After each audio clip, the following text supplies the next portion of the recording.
The Maimir is explaining that Achas Shealti, that David Melech asks, is essentially one request, even though he goes on to list a whole lot of requests following Achas Shealti, and moreover, before that, there's a whole description of Hashem being light and salvation and a fortress and all kinds of descriptions. The point of the Maimir is that Achas Shealti is the Nekuda, that's Yechida, and everything else all that was spoken till then is Hashana and suffused with this Nekuda of Yechida, all which follows is the expression of Yechida. The parallel to that is, anybody? The parallel to that in Tfilas Musaf Rosh Hashana is in Malchias. You want to give us some more detail? Okay, the pasuk at the end, Shema Yisrael, the 10th pasuk, all the psukim, Malchis, Achenes, and Shofars all end with the pasuk, a 10th pasuk from Torah. The first three are from Torah, the second from Nevi'im, the third from Ksuvim, and the final one is from Torah. So, and within the Malchus, Achenes, and Shofars, the Iker is Malchias, Achenes and Shofars all augment Malchias. And in Malchias Guf, he says that the Shema Yisrael, that's the Nekuda Ikris. And the other psukim are the expressions of that. So this is similar to Achas Shealti, which is the essential expression. And there's the Hashana, and then there's the manifestation which follows. To understand all of this, he then introduced the following. The Rebbe says there's two dargas in Gedula. One is L'cha Hashem HaGedula, expressed in that pasuk, unto you is Gedula, and then there's V'ligdulosei ein cheke, there's no fathoming his Gedula, which he defines as the latter is Yispashtus HaGedula, the manifestation of Gedula, and then there's the Gedula itself, which is incomparable to the Yispashtus. To understand that, we began to explain yesterday as follows. Gedula, B'chlal, means expression, big. L'cha Hashem HaGedula, that's a reference to Chesed, because Chesed is by very nature expands and gives like light. So Gedula is the ispashtus of something which is be'etzem great. The Shoresh Moker is great, and therefore its expression is great, is expansive, is Gedula. And he spoke about the vastness of heaven, which I won't repeat again, the details in the Gemara in Chagiga. So it's vast. Lefi, now picking up again at the text, Lefi, 4 lines from the bottom of the paragraph, of the second paragraph of his base. Lefi shishtal shalos ha'olam is b'derech ila v'olol. Because we're talking here now about the spashtus of Gedula, not the etzem Gedula. So that happens in a way of chain reaction, cause and effect. Now, since the effect is only a small expression of the cause, and the incomparable binyan Hagdula v'yispashtus, the greatness of the cause, its vastness, is much greater than the result that it produces. So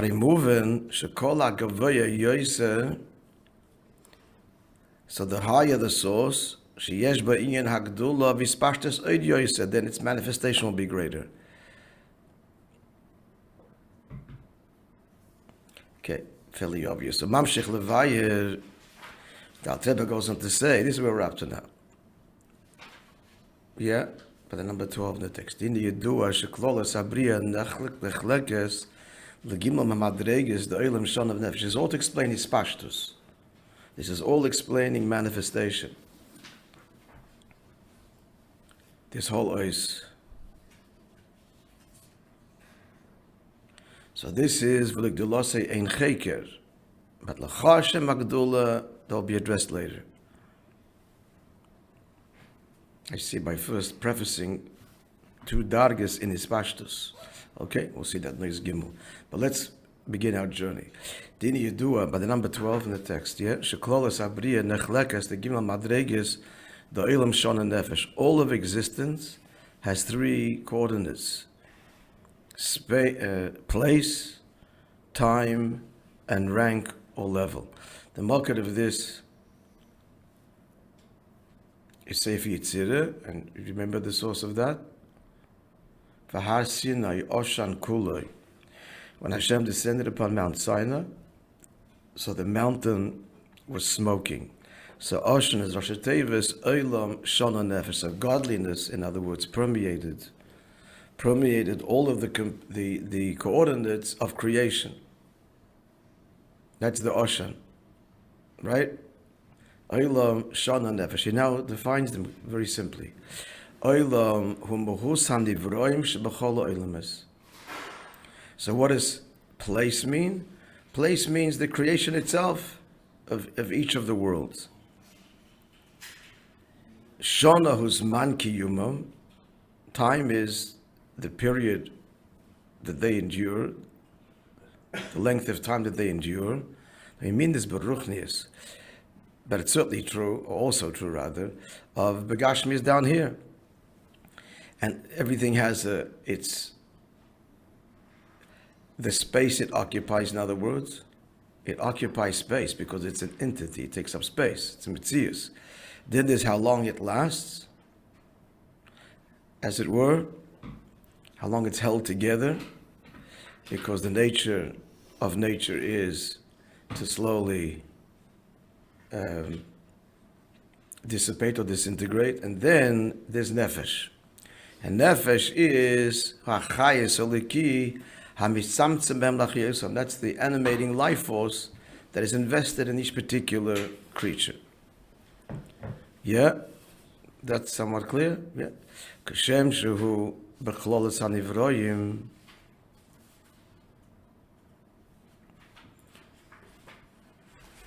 So just like it's true, we speak l'chir. Klolos hanivroyim means the various aspects of creation, general creation, flora, fauna. Keinu gam b'derech prat b'chol nivre. It's also true not just of the general stratas of creation, that there's olam shon and nefesh, but it's also true individually. Shesh b'gimel madreges the olam shon and nefesh. Same thing. Olam hu mahusay shal nivre prati. Before we're speaking in general, like all animals or all plants, that also has subdivisions. What kind of animal? What kind of plant? So it comes down also to bepratis. So it's a mahusay shal nivre pratis. The individual space, identity of this creation, of this creature. Shano zman kiyumoy, the period for which it exists. V'nefesh hashpa'asa elyon, and the nefesh is what it receives from above, animating it. Shu olol memenu, which it is a consequence, a result of that ilu. That's what nefesh is. Hashpa'asa elyon. It seems from here, there's not the way it's explained elsewhere, but it seems from here that nefesh is the creative force. He says it's the olol mimenu. But the creative force, in the sense that it's the ispashtus, the natural consequence of this creative force. Ilav olu, chain reaction, cause and effect. As opposed to yesh ma'ayin. We're not talking yesh ma'ayin. That's radical. And the ayin doesn't produce a yesh unless it wants to. But ilav olu, ilo will naturally produce the olu. The cause will produce the effect. So this is talking the malakal almin dimension of each creation, that which is invested in it and tailored into it and produces its various properties and identity. Ukumbayi illustrates ha'asavim grass, or the grasses, shem tzomchim b'keich hatzemeach. They grow from the power of growth that's in the earth. That's what they are. They grow from the earth. And then there's how long a grass endures. V'yesh b'hem gam b'chinas nefesh, and then there's the nefesh, the soul. Shezuhi hashpa mei hamazal, very clear. So this is the mazel, the hashpa of the mazel. Mazel means the source that drips down into it. That's what mazel means. It also refers to constellations. It's the elikus b'malakal that is tailored to and is the cause of creation. Giving creation its unique identity, each particular creature. And each grass has its own mazel. There's no blade of grass down here that doesn't have a source above called mazel, that strikes it, and it says grow. So this is dealt with elsewhere. What does it have to strike it? If it's invested in it, why should it not be a natural consequence? But at any rate, so there is an element of profound novelty. But it's not the point of the Maimah here. The point of the Maimah Adarabah is that each individual grass has its unique shayresh above, its chayis, the hashpah, that makes it grow, that enlivens it. And that's unique to each grass. That's its ilah. V'hu ha'ikar, v'hu ikar ha'ila shaloi, shemimenu lukach b'shorashoi. And the blade of grass, this is its primary source from which it derives. That's its ikar ilah. What's the ikar source? Is the mazel that strikes it, as it were, and empowers it to grow and to be sustained, and so on. So this is what David the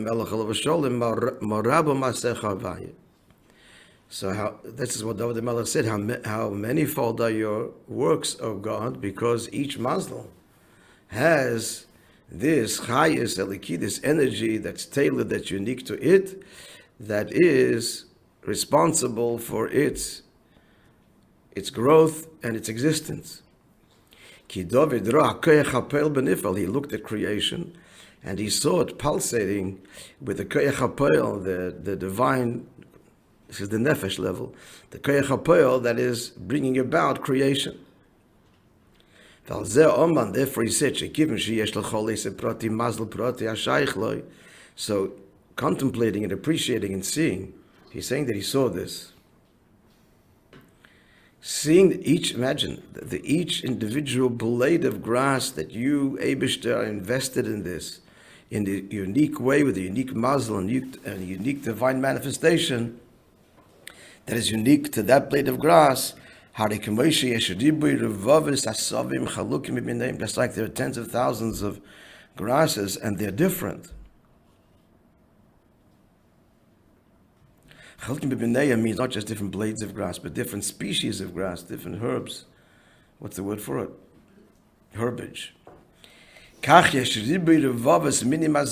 maroba masecha havaya. That's the tens of thousands of mazolos, sometimes referred to as angels.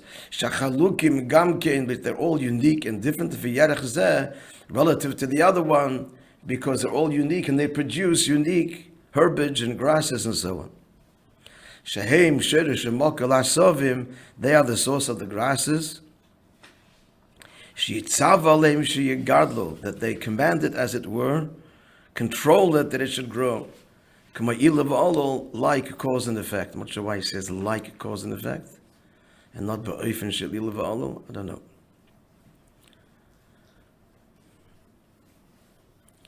So Valdera Zebi, this is a parallel to ilav.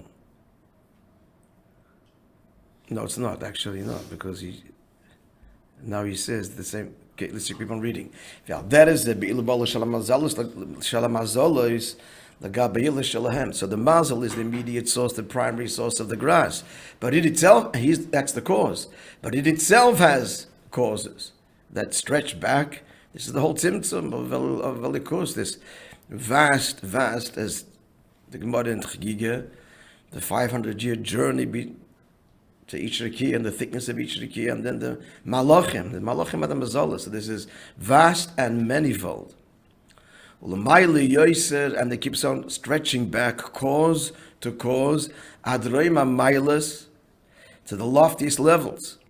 Asher b'chol olol, every cause, lo yehi rak chelik echad meribe revavos meya'ila shaloi. I'm sorry, every effect, every olol, every result is only a small part of its cause. So how vast it is, how great, then, what's this all to bring out?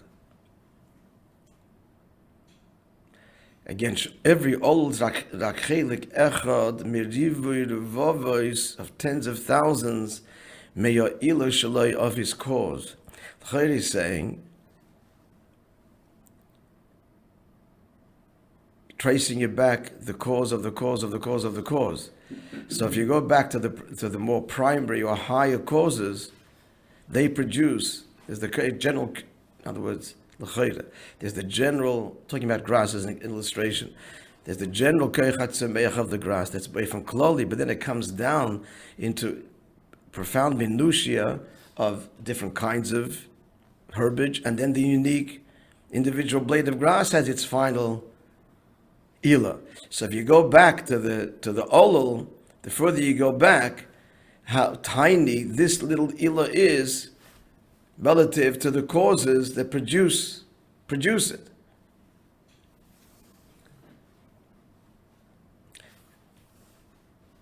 It's similar to the koach machshava, the ability to think, capacity to think. How great and vast that is compared to a singular thought or a word, even that you produce. There's an example of Born Chassidus. You put up one word against all the words you can say, then against the Koach HaMachshava that produces it, the sources become grander and vaster and vaster. And this is all the Ispashtos.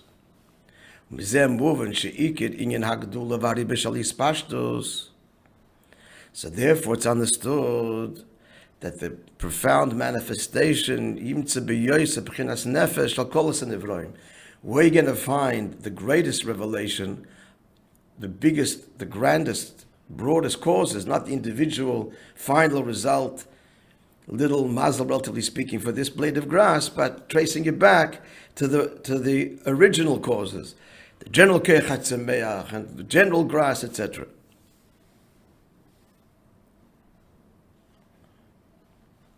So this is all Ispashtus.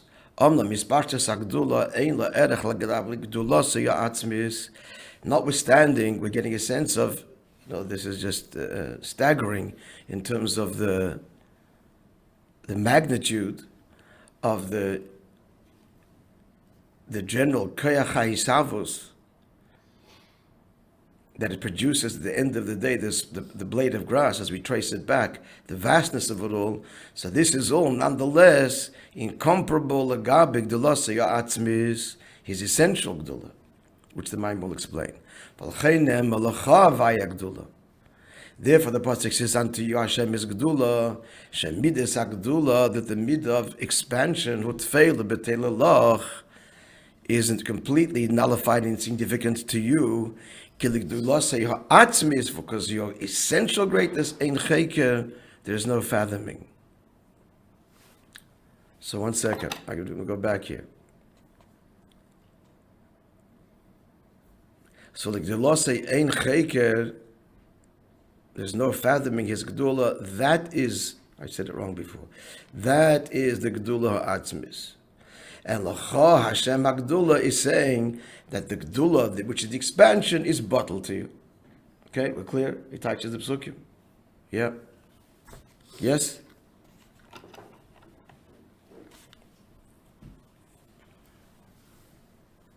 So the Gdula soy, his Gdula, that's Gdula soy atzmis, that's ein cheke, completely unfathomable. L'cha Hashem HaGdula is saying, is conveying that the Gdula that is manifested, so the two complement each other, is bottled to you. Your Gdula, ein cheker. They're complementary. So there's two in you. So let's go back to the opening statement. She's Beis in Yonim Gdula, his Pashtus HaGdula and the Gdula Atzmis. So his Pashtus HaGdula is bottled, L'cha Havaya Gdula. And the Gdula Atzmis is ein cheker, no fathoming. Right? That's l'chur of the touch. Ois Gimel.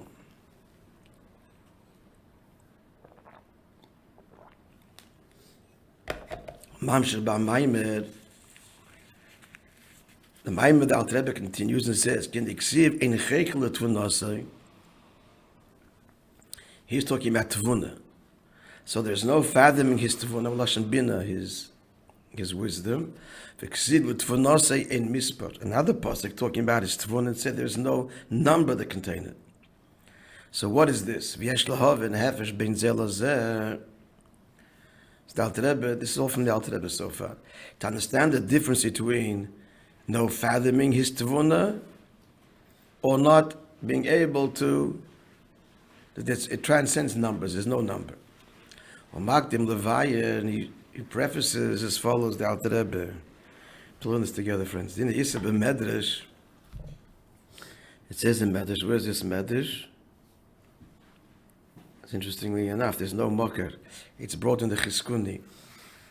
You should know there are midrashim that we don't have, that the Rishonim had, that somehow didn't are lost.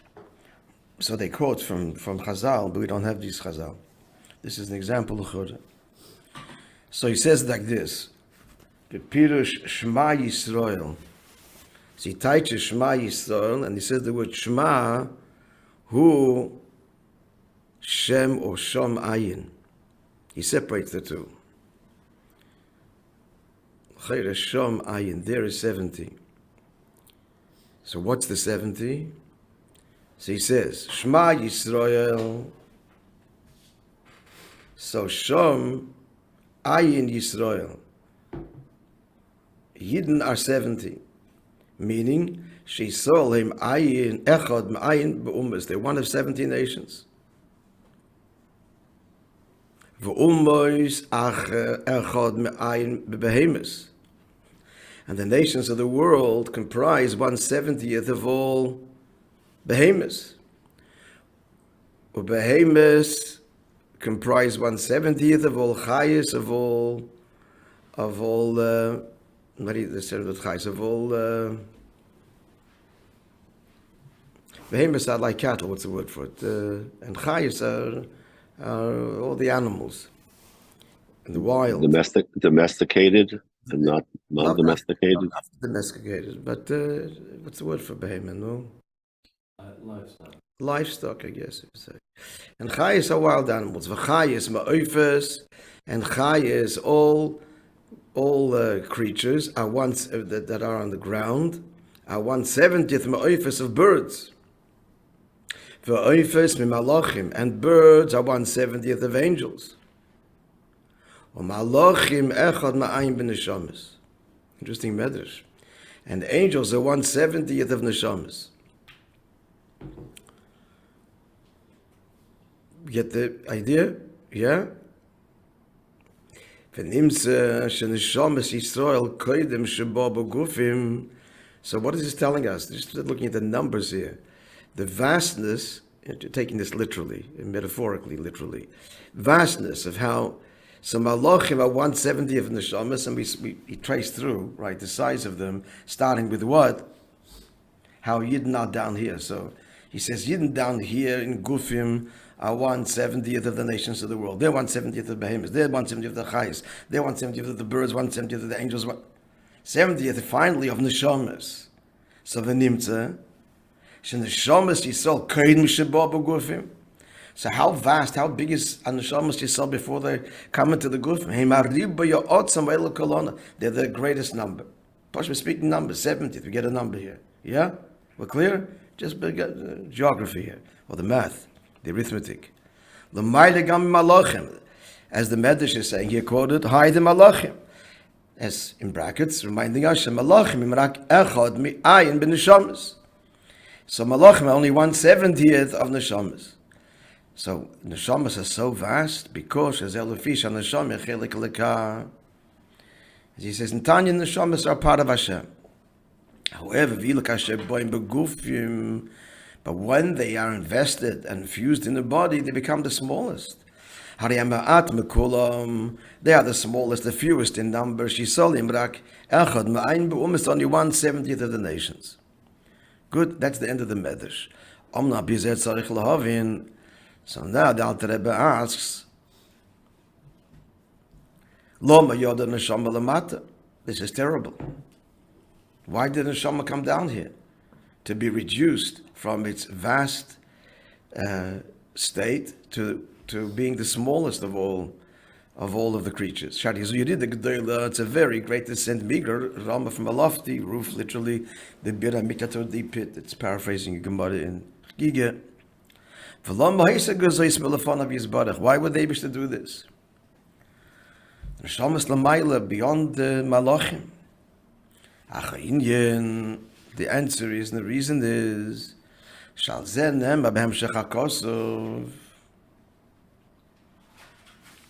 this is answered in the pasuk as to what the purpose of it all is. The pasuk says, "Va'ata Yisrael." Moishe says to Eden, "Now Eden, what does God want from you? What's the purpose?" And that's the reason why the neshama comes down, and it comes down to v'laved das Hashem alekecha. That's the conclusion of the pasuk, to serve God your Lord. So, what's the gain that happens by the neshama coming down here? In a word, avodah. So we come down here to provide service, which begs the question: tzarich lahavin avodah. Avodah means service. And so there's something is fixed, or there's some gain to the master. May avodah his servant that serves him. The servant gives him a perfection of that which he lacks, and who completes that? Al yedei ha'eved. So the question is, how does it apply l'mayla? Certainly this can't apply to serving the Eibishter. That the person should serve him, and we should cause God some gain and tikkun, fixing. The call according from the Zohar, he's the perfection, the perfect perfection, the ultimate perfection. Musa the Kula means the perfection of everything, but really he means the Kula means the perfect and perfection. He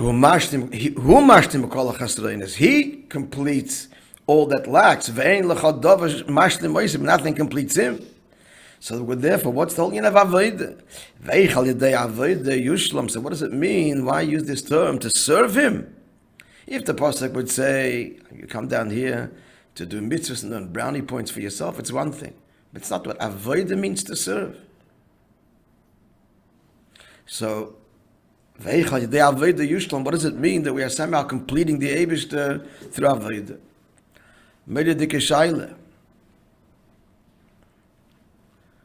Yeah? But the matter is the yesh beis min eved.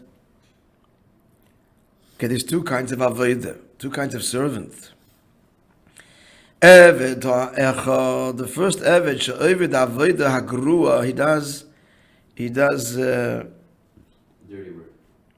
Yeah, I mean, grua means diminished work, less, literally. Inferior? Inferior, yeah.